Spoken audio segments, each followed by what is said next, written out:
thank you everyone for your time today. It's great to see so many attendees from all over the world joining us.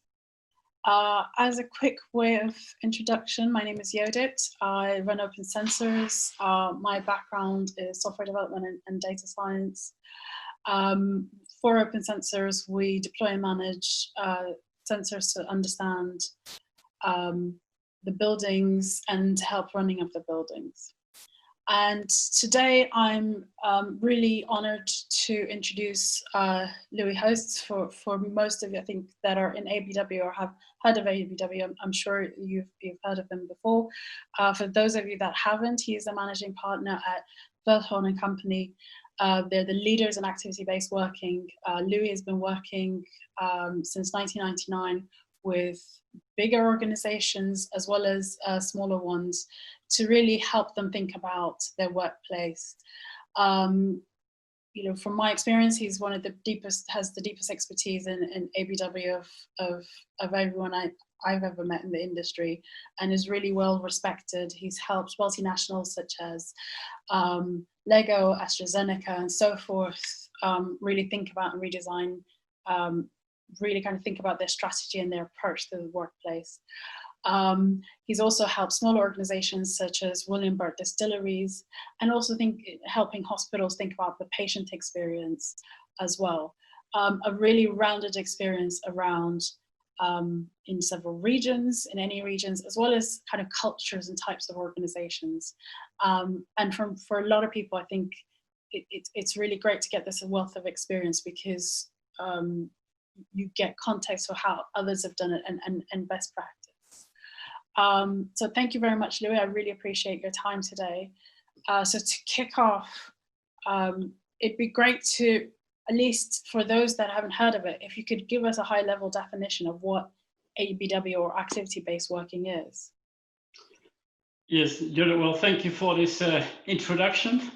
Let's say activity-based working for us is really, it's a way to create the best circumstances for people to be able to perform to the best of their ability. That's what it's really about. And it's a way of thinking about how you could use something like the workplace or technology to in fact enable people to be more productive, but also happier at work. So that's what that's the foundation. It's not a solution, but it's a way of thinking. And the core element of analysis, in fact, we use to start thinking differently is, what are people actually doing when they're at the office, or in the future also when they're at home and working. So that's why it's called activity-based, because the activities are the core element of analysis. And the fundament of it from a perspective of behaviors is very much trust. It's about trusting people to do their work where they want and where they need to, with whom they need to deliver results, and manage in that way, and support leadership from that perspective. And I know that a lot of people confuse the terms agile and activity-based working. Can you kind of clarify the differences, just so that we're on the record to say what is one and what is not one? Yes, well, nowadays almost everything is called agile, and we're all shouting agile. Agile originally, of course, is a specific methodology for, and started in IT parts of organizations, and IT organizations to in fact develop quicker and faster and incremental software by having very clear and short periods of time, which they call sprints, to deliver and produce semi-products and then develop on that. So in fact, each time do something, learn from it, improve it, and work forward. And that's what the real agile is. Activity-based working is a way of thinking about how to support, for example, even agile workers, if you look at it from that specific definition. So agile for us is really more what's connected to what we call, and what is called in general, the Agile Manifesto, which has a number of rules about how to do that. Activity-based working is about a generic way of working that you can, with which you can support agile and non-agile workers from that definition. Okay, thank you very much for that. But at least that gets us started. Now, I guess, to get a bit more into the nitty-gritty, what are the key drivers, as you see it, that are influencing the changes in the workplace? Well, the whole COVID pandemic has, of course, changed our thinking about work and how we do work and where we work quite dramatically due to the circumstances. And in the past, or before COVID, of course, a lot of organizations were already addressing the question about, could we work in a different way? Should we work in a different way? How is the evolution we see in technology driving us to change perhaps the way we communicate, the way we interact, the way we solve things? And COVID has, again, let's say, speeded up that process of thinking, because now all of a sudden we needed to work from home, and all of a sudden organizations in which people said, well, in our organization we cannot work from home, or just for these few people, all of a sudden everybody needed to work from home. So we had to cope with it one way or the other. And that has led in the past 6 months to a number of things that we have summarized on here that are driving, in fact, how we're looking at way of working in the future. So not just the workplace, but more, what should our way of working live up to in the future, even post-COVID? And it's very much focused on resilience of organizations and individuals and adaptability. It's all about adaptability. And we think that adaptability can only come in a proper way if people have self-direction, and if you have leadership styles that support self-direction within, of course, boundaries. And so there is no choice without accountability, for example. And also that's kind of the third part of that, and due to the pandemic, is very much about security. And that's more than just physical health, that's also mental health. And that has become more on our radars. Sustainability, security becomes more an issue to consider when we define how we want to work in the future. Technology is at the moment, and will be even more, kind of an enabler to help us work in a different way, and will drive also other ways of doing things, either, let's say, simultaneously at the same time, or let's say whilst being not working at the same time on things. And of course it has a huge impact on our behaviors and on what we expect from each other. And the last bullet on there, which is about switch on or off, is going to be a big topic, which is it is already now. People have a very hard time sometimes to just put on the off button and not work at home, because yeah, at home your day is 24 hours, and without you knowing it, you're looking at your mail at 10 o'clock in the evening, and there's no kind of a clear boundary, because we are not commuting to and from the work. So our mind and our body is not used to that. So it will become an issue as well. I agree. I think it's already an issue for me. It's the kind of the delineation between what is work and what is home time is yeah, it's really, really hard to balance. And then, you know, kind of you got the key drivers, but do you feel that or at least how do you approach the organizational changes that are necessary for kind of the betterment of the workplace? Well, one of the things that we have had in our approach ever since we started helping organizations is very much what you see on this slide, which is about kind of a holistic approach, which means that for us, this is not about the workplace. This is about how we want to work, what way of working makes us thrive as an organization and as individuals in that organization. And what are the characteristics of that way of working, and what does that entail for the workplace, for technology, and for leadership style.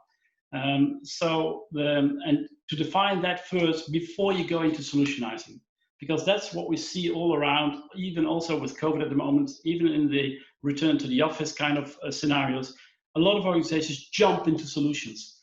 And in this case, it's far better to, at the moment, first take a step back and rethink, yes, what is the way of working we're aspiring, in fact, going into the future? And then what does that say about what will be the best way to return to the office and to organize that? Yeah, and you said that you can see the kind of the adoption of ABW is obviously being accelerated by COVID, but has the nature of the approach to workplace strategy changed because of COVID? Are people doing anything differently? I think what has changed is that the level of awareness and readiness for people and organizations now to think about concepts like activity-based working, where you in fact rethink your way of working, and you start to make a disconnect between a person and one place, but give a person different places. So enable flexibility and mobility for people. I think that awareness has raised enormously, and the COVID has now shown that that is possible. The other flip side of it is that we have also encountered a lot of issues now with the fact that we're only working from home. So, and of course, then initially, a lot of responses, if you do surveys to your staff, say, yes, I would like to work in the future at home 2 or 3 or even 4 or 5 days a week. That's the reaction a lot of organizations get, and that if you look at surveys done on this topic, that seems to be kind of the direction. But that's also kind of an overcompensation of the current state. That's why it's so important to start thinking about, so what is really driving how we want to work? And that's about how does it connect and enable us to live our values? How does it connect to deliver to our clients and the business we work for in a proper way? What does it imply for our teams to be able to thrive? So where is that balance between team and individual?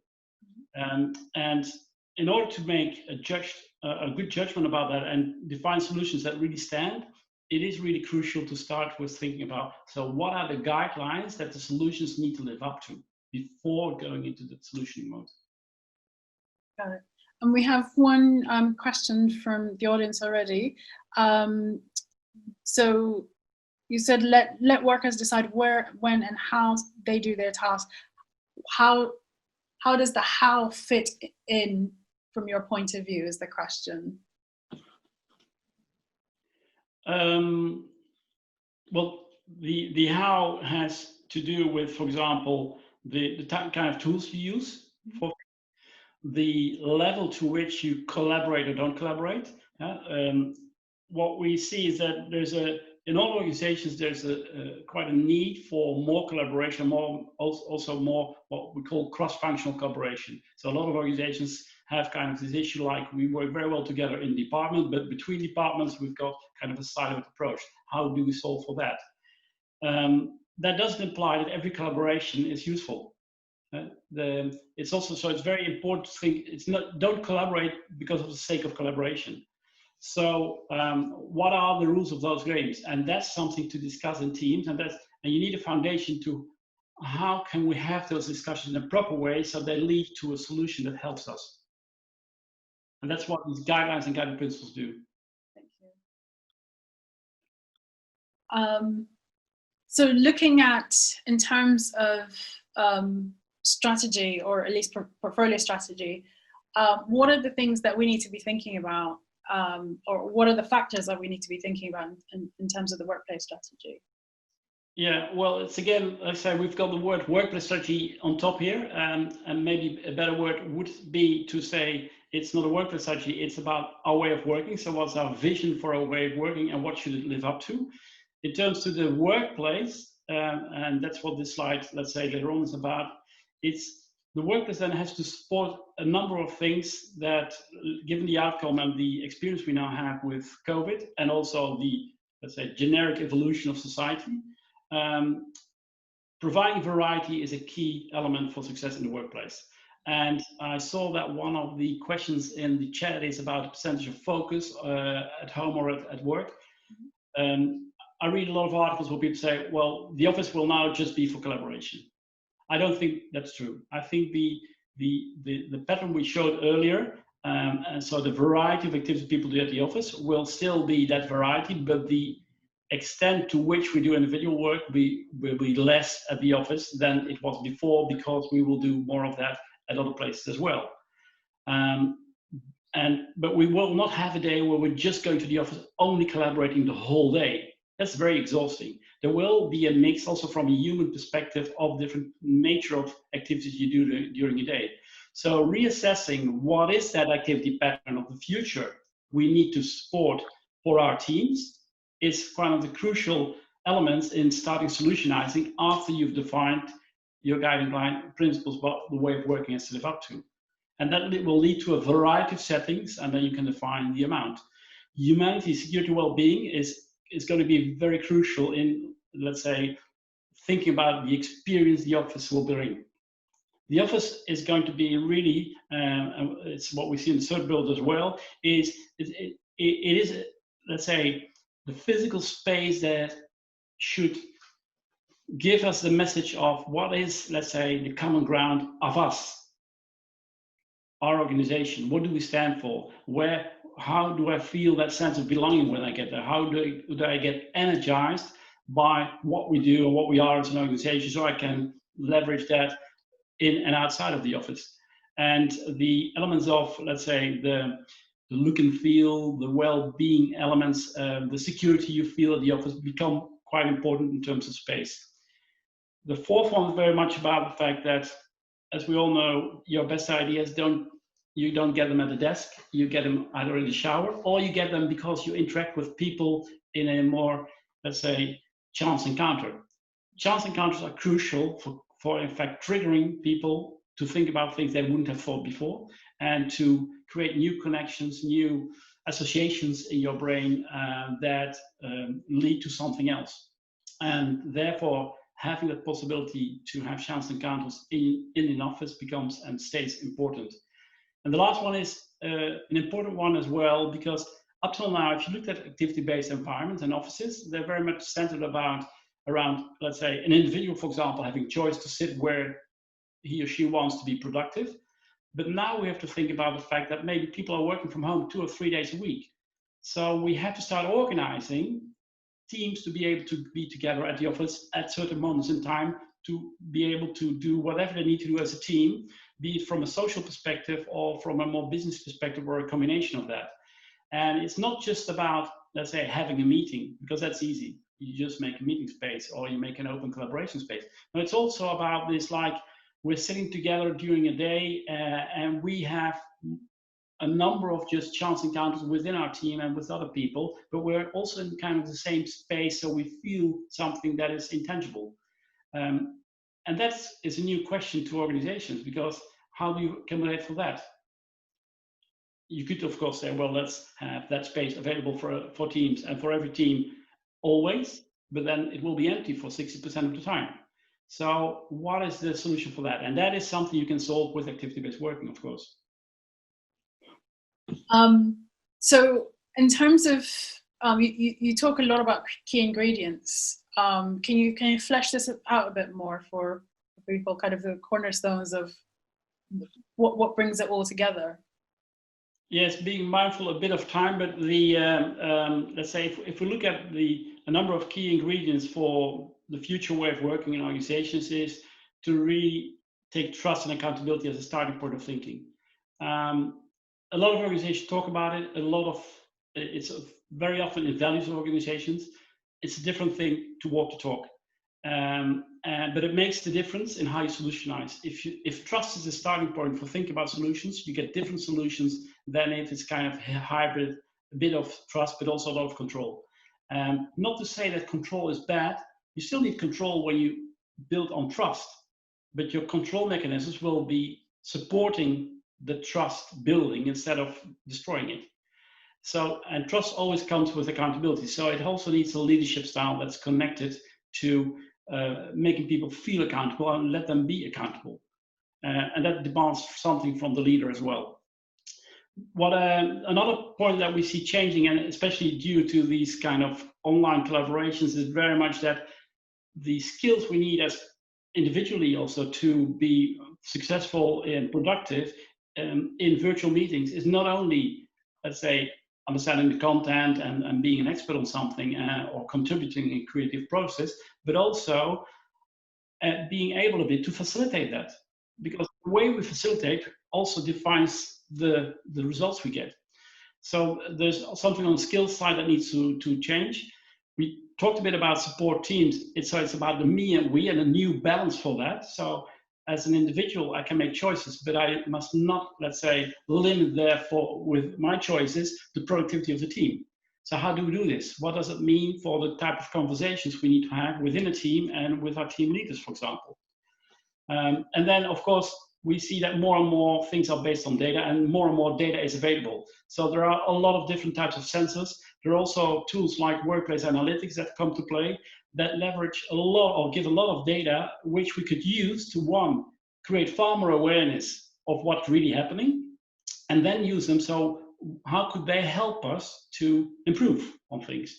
Not take them as the absolute truths, because that's, from my perspective, very dangerous, but use them as a tool for discussion, and afterwards use them as a tool to measure if you've improved on whatever you want to improve. And that's also where the data gathering and AI comes in.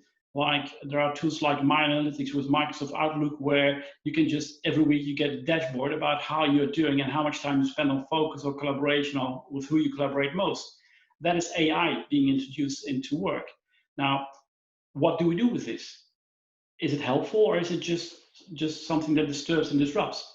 But this is going to work more and more, and we can start working on, in fact, continuously having data, so we're far more agile in following up, instead of having once a year or twice a year a survey to all staff. And I guess that the data gathering and also goes back to that question of the percentage of focus work or versus collaboration. Really understanding the mix. Like, do you profile groups of people and their way of working using this data? And is that how you kind of slot together the percentages, like the person asked before, not necessarily assuming X percent is correct? No, well, that's exactly right. It's a combination of a number of sources of data. It can be sensors for utilization of current spaces, which at the moment, of course, is quite difficult because nobody's there. It's about, let's say, data that's generated by systems, like with workplace analytics, but it's also by data that comes out of surveys with staff. And it's a combination of those three that are the ingredients, the starting point for a discussion. So if this is what we know, because we never know everything, so we always have to make decisions based on partial information, but the information is far better.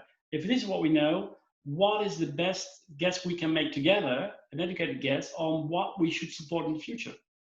And that's where you build your solutions on. And that's also how those percentages, like how much time for focused work at the office should we support. Got it. And there's one question from the audience. It says, can you explain further the connected hub? If we've got time a bit, but just briefly, the office, let's say, the space plays an important role in connecting people. The tangibility of it, let's say, the experience you can get through being in a space is of unbelievable value for an organization to have, and to make it as such that it really conveys the culture of the organization to people that come there. And and that becomes more important even when people work from home. So it was already a trend that's there. It becomes more important, and elements like design and ambience, but also services. What do we do to make the lives of our people as good as possible in the office? How welcoming are we becomes quite important, and become a signature experience, as we call them, for an organization. So for us, that's always part of our journeys with clients, where we say, what are our signature experiences and how do we define them? And that goes quite deep, but that's because it's space is what we see and feel, but of course the behaviors need to be aligned. Consistency in behaviors, space, and technology is crucial to make it really credible for people to have that experience. Thank you for that. So as an employer, I've decided, or I've been pushed by COVID to change our workplace. Like, how do I design? Like, how do I plan it? Can you go into this, please? Yeah. So the last 6 months have been quite challenging for all organizations, because everything we do, even if we want to create a new, let's say, journey, or define, for example, guiding principles, we have to do it remotely. Whereas these discussions, it's also about emotion. It's about feeling. It's about things that are not as tangible. But we have created a process that we see here, where we in fact said there are 4 steps, and we have defined now tools digitally that help us to go through those 4 steps, to first go with a group in the organization, define what is in fact why we want to change, and what is the kind of change about in a way of working, and what are those guiding principles for how we want to work in the future, and why are they there. Then the second step is then to say, oh, now we have to translate that, because that's about a way of working, to what does that imply for what then the workplace should live up to, or the technology should live up to, or our leadership style and the way we communicate should live up to. So that's B. When we've define that, we in fact have said, these are the aspirations, this is the direction, and this is what the solutions need to live up to. So then we can start working on solutions with other groups that are really good on solutionizing, that go into the nitty-gritty. But then they have a reference to which they go to say, well, is this a good solution? Does it fit into this direction, these guidelines, or not? So that's C, understanding the impact it has on your premises, on your technology you have at the current, on the way, some procedures, some policies you have in relation to home working or in relation to other things, and so on. And the D is in fact, like you say, well, if we know the impact, let's now say what we're going to do to implement and when. And then you can have a phased approach and implementation. And those 4 steps we've put into a kind of a simple or easy package to grasp and to start working on. So not make it too big, but just start doing it in a more agile way than we did before. Okay. So we are coming to the end of the session, at least. I think we're hitting time, but I guess I would like to conclude by saying, thank you, Louis, for shedding light on a critical topic. It is challenging for so many people, but because startups, small companies to multinationals are trying to reevaluate the experience. And it is challenging, but at the same time, I see it as an opportunity. Like this is now our time for this industry to really take the opportunity to step back a bit and think about what is the experience, and also taking into account what people like about remote working versus wanting to be in the office and so on. And really, encouraging everyone to take Louis' advice around not diving into solutions first, but really thinking about the approach. What is our purpose? And I think the point about resilience, whether remote or on-site, it's quite critical for success. Thank you again, Louis. This is our contact details. We'll be sending out this video in a couple of days. I'd like to thank the audience. We're going to try something new over the coming few weeks, over the coming 1 or 2 weeks. We're going to try to do some roundtables with Louis, myself, and anyone that has specific problems that they'd like addressed, because we want you to participate in these panels, and not necessarily just being presented with information, but also you coming with your problems. So if you're interested in participating in these roundtables, they'll be quite informal, hopefully. Let us know. Let me know, let Tumai know. Email us at hello@opensensors.com. We'll organize them and really kind of, come with your problems, come with your questions, and let everyone learn together. It's been a time of very dynamic change. But like I said, for me, I think that the challenges that arise have been super interesting. And now it's kind of the shift is going to be around, okay, what does this new experience, this better experience, as Veldhoen and company say, look like? And I think having kind of that, it's going to be a dialogue, and it's not going to be one size fits all, obviously. So thank you very much. And thank you, Louis, for your time. I really appreciate it. That was really, really informative. Thank you. Thank you all, and thank you for all people joining. And I hope it has helped you all.